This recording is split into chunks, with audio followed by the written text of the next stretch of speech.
One of the questions I get often is how to play like funky stuff on upright.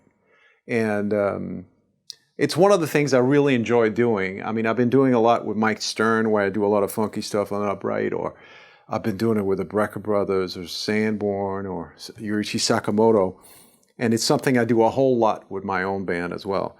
One thing I've realized when I wanted to do the upright playing in funky situation is, first of all, because it sounds good.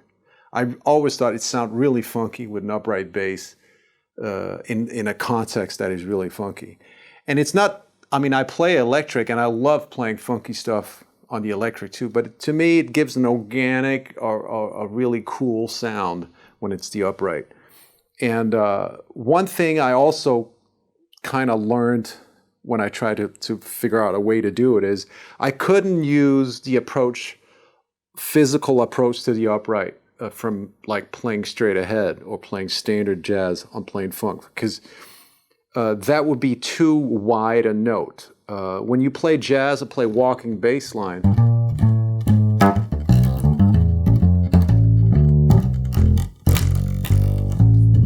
it's kind of like a wide, fat, like that kind of vibe, where the front end of the note is round.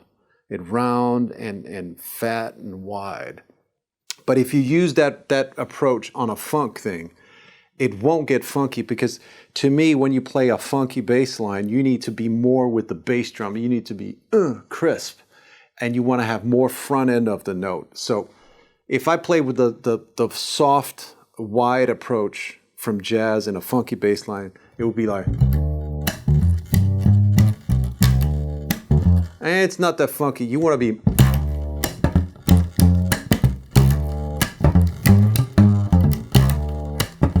I'm trying to make the front end of the note really, there's an edge to it so it can cut with the drums.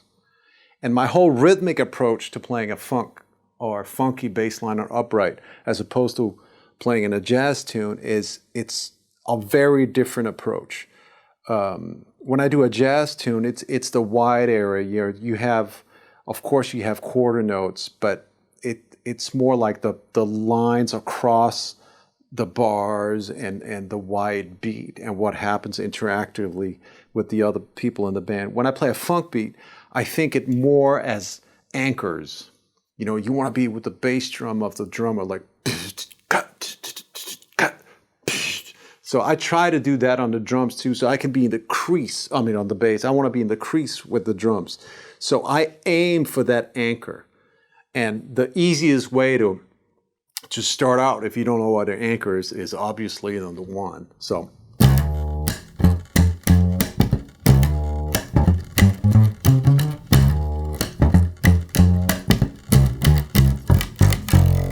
And one of the places where I picked that up really quickly was Verdine White from Earth, Wind and Fire. I mean, his anchor is so funky and so heavy, and you have no doubt that Daddy's home when he puts down the downbeat. And to me, that's the essence of being funky. You could also get it from Bootsy Collins, especially when his time with James Brown. You know, there's this edge on the note. It's not round. It's got that edge on it, so it cuts with the drums. So to me, that's one of the most important things to think about if you want to play funky on the upright. Get the edge, get the anchor, and totally lay down with the bass drum in the crease. And you got to be the foundation in the crease. So that's the most important thing I always tell people when they ask me about the approach to playing funky with the upright. Now, I'm not going to tell you there's a right and wrong in any music. Absolutely not. Like, find your own solution, find your own way to do it. But I want to share a couple of tips that I subscribe to. And in terms of playing funky on the upright or funky bass lines in general, I think being on an even eighth kind of vibe and in a funky vibe more than any other place, it's evident that the funk is in the space between the notes and not the notes. So when you want to create a funky bass line, start out really simple and leave as much space for the drummer and all the rest of the band to create the funk together. So don't pour on a lot of notes. So let's say you have a G7. So if you start out not really sure what's going on and what to do and how to build a bass line, rather play less than too much. And maybe that's just the anchor, which is one. So it could be like, let's say there's a beat. And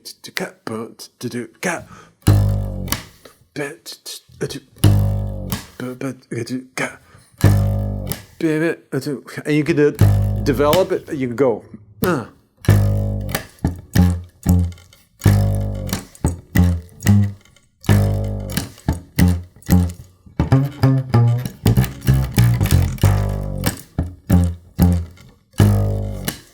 So, and that's really simple, and it leaves space for the rest of them. So start there. If you're in doubt what to play something funky, stick with the anchor and take one note at a time.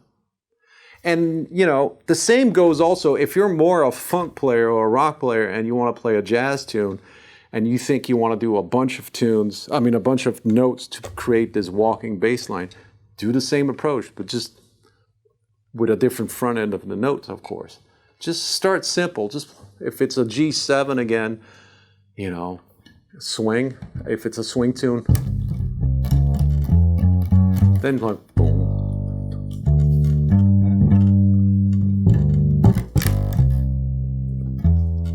Actually, if you listen to Ray Brown, for example, on those old records with Oscar Peterson, it's some of the most funky stuff out there, and it's on a swing groove. Just check it out. It's really simple. He blows down the anchors.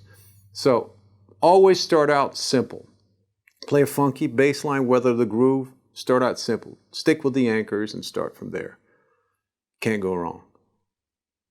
So in this lesson, we've been talking about how to create a funky bass line on upright especially, and the importance of getting an edge on the front end of your note when you do a bass line, and how to really be in the crease and be precise and more articulated when you do your bass line, and how important it is to focus on anchors in the music more so than the width of the music. Then focus on the anchors, get the anchors down so you can really be the foundation with the drums.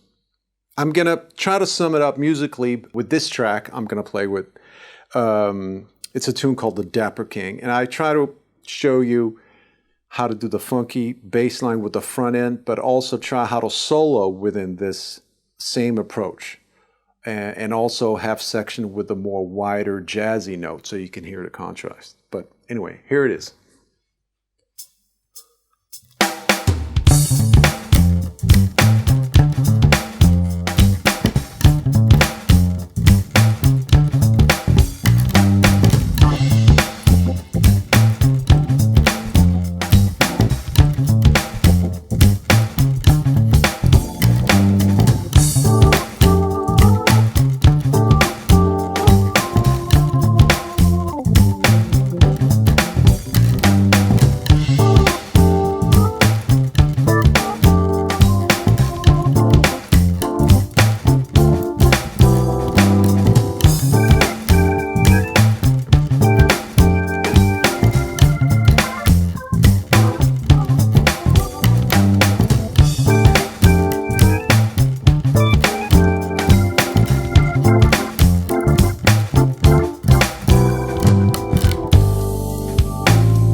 This is a jazzy way of playing the bass note.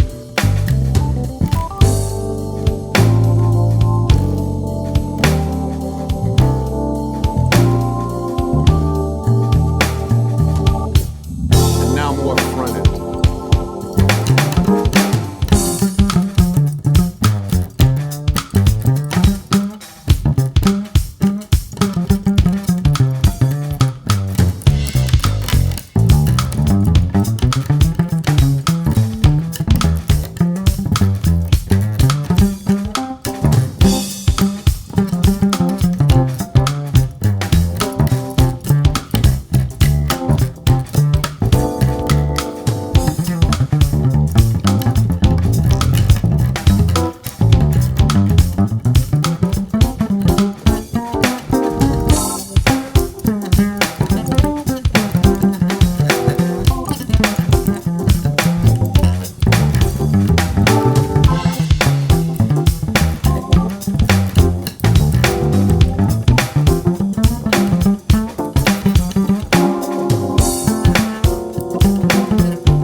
the jazzy approach.